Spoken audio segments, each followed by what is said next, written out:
Hi, I'm Tom, and in this video I'll be unboxing and powering up this new Android wall tablet. If you're a follower of my channel, you may have seen the pair of videos I did back in 2023 where I both reviewed and installed a point-of-sale Android tablet in my kitchen. If you're new to my channel, it might be worth taking a look at those two videos so you can understand the kind of comparisons I'm going to make in this video.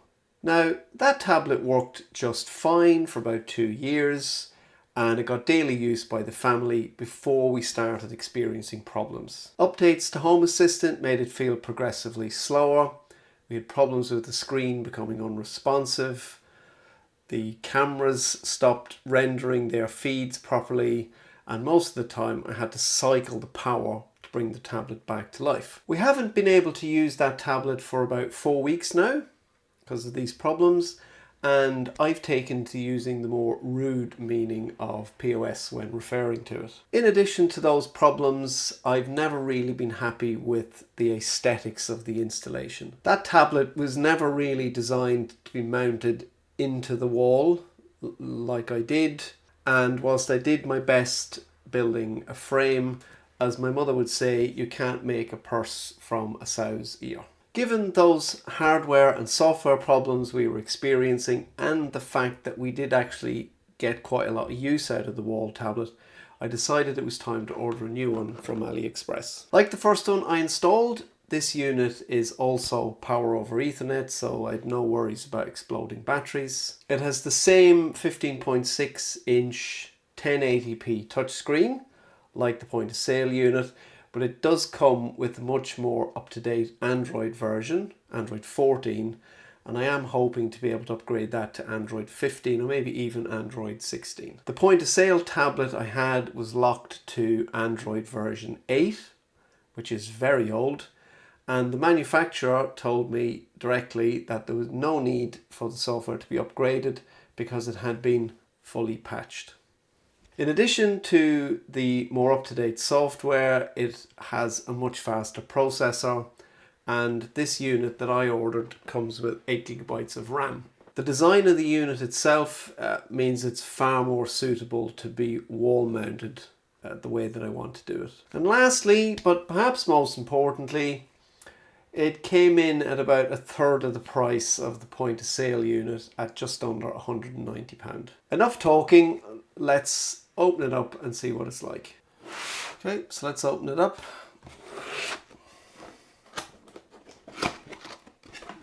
Alright, so we've got a box. I'll just put it down this way.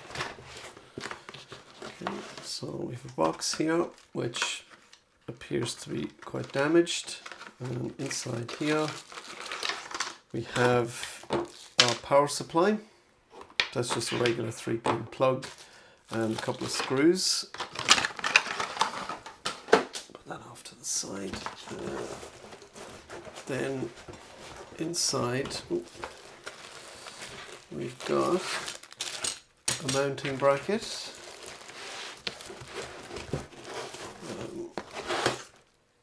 another mounting bracket, a USB cable, and the tablet itself. Now, given the state of that little box, I hope this is okay. Let me put that to the side. Okay, the bag looks okay. I'll take off the polystyrene, so it's relatively well packed. Let's take the cover off. Alright, and that looks okay. It's still got its little film on it. Unit looks quite nice. It's quite slim. It's just got a generic commercial tablet written on the back. In terms of ports, what have we got? So we've got, I guess that's the power, 2 USB, that looks like an SD card reader, that's our Ethernet port, that's an HDMI port, and then that is, I guess, a headphone jack. There's 2 blanks over here, there's nothing in them. There's also a couple of screws on the back for mounting. I still have to figure out how I'm going to mount this in the wall. But speaking of the mounting, hopefully you can see, oh, there's a couple of buttons up there as well. What's that? That's power and volume. So speaking of mounting, hopefully you can see that this unit will lend itself much better, because if I recess it into the wall, it would actually sit flush to the wall. You can also see on the edge here we've got, I think, two light strips. They were present on the other unit, but I never actually figured out how to use them. There was an SDK, I think you could write your own software, but we'll see if this is any better. But otherwise, the tablet itself looks good. So with that, let's power it up. I have an Ethernet cable here. Ta-da. So this is connected to a PoE switch, a Ubiquiti switch. So I'm just going to plug that in, and this should just boot up. Okay, you can see some colors. That's a good sign. And we've got something happening. So we've got error, try SD card. Okay, not expecting that. This is Android recovery. I've got a menu. I don't know if you can see that. So it's telling me some sort of an Android recovery. Use volume up, down, and power. Well, let's just try system reboot system now. I can't say I was expecting that. I was expecting this would just boot straight into Android. Okay, that looks more googly. I'm not an Android user, so I don't know, but I'm assuming that's an Android boot. Okay, all right, this looks good. Okay, so let's change to English. United Kingdom. Click start. Alright, it's kind of getting better. Sorry about the glare of the lights up above there. So let's leave that for a minute to boot up. Oh, there we go. So I don't want to copy anything.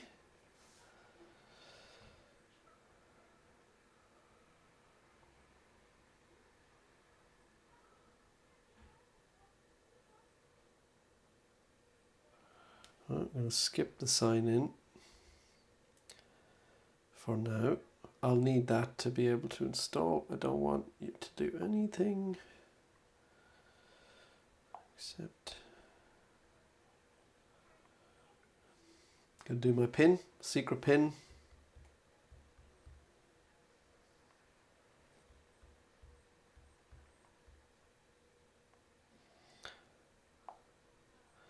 I must say, just using it like this, it does feel snappier than the previous version. Okay. And that's it. That was easy. Yeah, this does feel much faster than the other version. So what I'll do now is I will install the full kiosk app, or the fully kiosk browser, can't remember what it's called, but I'll install that now. I will have to sign in to Google Play, and I'll install that now, and then we can see how that looks with Home Assistant. A few moments later. Alright, so here we're back with Home Assistant installed. So this is the fully kiosk browser app running Home Assistant, and this is my tablet view, which I must say looks pretty neat. This has got everything that I had on my previous tablet. And if we look at some of the other screens, like the heating, if we go to the overview, I'll actually be curious to see if we can bring up a camera. So let's bring up the front door feed. And actually that renders pretty well. Yeah, happy with that. We close it, that button there. And then we come back. Yeah, so it feels snappy enough. as I said, this is the main screen that we use. It's got my guest mode. It's got some environmental data, heating, hot water. This is the one we missed the most. Just being able to boost. You can see these boosters down there. We also missed some of that nice lighting control that we get from the tablet. The only thing that's bothering me right now is these lights are continuing to blink away. So I will have to figure out how to turn them off before I install this in the wall. The only other thing I did want to check, and if we exit this, I'll say yes. I did want to check if we had an update to the browser, and I'm never sure how to do this in. One eternity later. System update. So let's see if this is eligible. No. So this is basically stuck on Android 14. So that's it. Looks really nice. Really happy with its performance, how snappy it feels. A little bit disappointed that I can't go any higher than Android 14. That's something I will need to look into a little bit more. 2 years is quite a gap in terms of software or in terms of security updates. So I will look at that a little closer. I'll pop a link to AliExpress for this particular model. There's quite a few different choices on AliExpress. This was the one that looked like the most legitimate one to me. I don't know what other way to describe it, but I'll put a link to the one I bought in the description. If you want to see how I tackle the installation, I'll be doing that in a couple of weeks, hopefully, if I can find the time. And I will do a video of that. So if you don't want to miss that, be sure to subscribe. If you've enjoyed this video, found it useful, please do click that like button. That helps the algorithm promote the video to a wider audience too, which is helpful. And otherwise, that's it. I'm Tom, and thanks for watching.